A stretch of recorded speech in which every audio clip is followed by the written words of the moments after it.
Today on Forbes, a Bitcoin miner promised to help a Texas town. It went bankrupt instead. Now it's pivoting to AI. 3 years ago, one of the world's largest Bitcoin miners offered a lifeline to the town of Denton, Texas, a community burdened with tens of millions of dollars in debt. The miner, Core Scientific, wanted to build a data center in the city.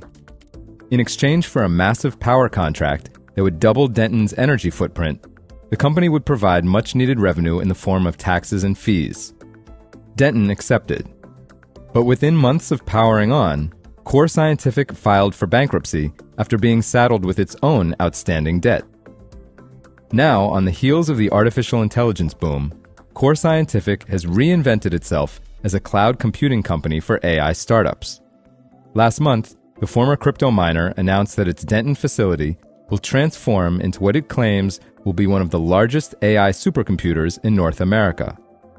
It received a green light from Denton's local government to increase its previously 297 megawatt power agreement by another 100 megawatts, enough to run nearly 400,000 homes, a capacity larger than Elon Musk's so-called Colossus supercomputer in Memphis, Tennessee. Many industrial Bitcoin miners have pivoted their operations to AI in hopes of boosting revenue streams after a volatile 2022 market downturn known as the so-called crypto winter. Companies like Core Scientific, Hut 8, BitDeer, and TeraWulf have all retrofitted data centers to accommodate racks of high-end chips needed to train AI models. In June, Core Scientific announced a $3.5 billion contract with AI hyperscaler CoreWeave to provide the data center space needed to host a massive array of NVIDIA H100 GPUs, for which it has allocated 200 megawatts worth of power. News of the partnership sparked a $4 billion increase in the market cap of 14 Bitcoin miners with similar computing resources, according to JP Morgan. In Denton, Core Scientific spent nearly 3 years developing data centers to mine crypto before deciding to make the switch. The transition is a relatively simple one. Core Scientific has retired its mining machines and will be updating existing buildings to support rows of GPU servers. The Austin-based company was founded in 2017 by Aber Whitcomb, who previously co-founded MySpace, along with Darren Feinstein and CEO Mike Levitt. Over the following years, it opened a number of facilities across the southern U.S. In 2023, after filing for bankruptcy, it received a $500 million loan from creditors, including BlackRock and Apollo Global Management.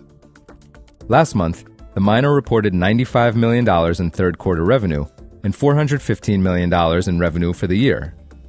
It currently operates 9 data centers in Alabama, Georgia, Kentucky, North Carolina, North Dakota, and Texas. Core Scientific was drawn to Denton because of its abundance of electricity and cheap real estate. At the time, the city's local power utility, Denton Municipal Electric, or DME, had recently incurred $210 million in electricity fees during a historic winter storm in 2021 that caused energy costs to skyrocket. When Core Scientific proposed building its data center in town, a project that would supposedly deliver the utility up to $8 million a year in revenue, DME was $140 million in debt. But residents and some Denton city officials were skeptical of the project because of its secretive nature and large energy footprint. Core Scientific did not initially disclose its identity to the public, and one city council member who voted against the proposal called it a, quote, deal with the devil, as BuzzFeed News previously reported. Another council member said, quote, we don't need to allow an unidentified company to use our city's infrastructure to increase greenhouse gas emissions for the sole purpose of turning a profit. But they ultimately supported the project after DME convinced them that Core Scientific would shoulder 100% of the risk. For full coverage, check out Sarah Emerson's piece on Forbes.com. This is Kieran Meadows from Forbes. Thanks for tuning in.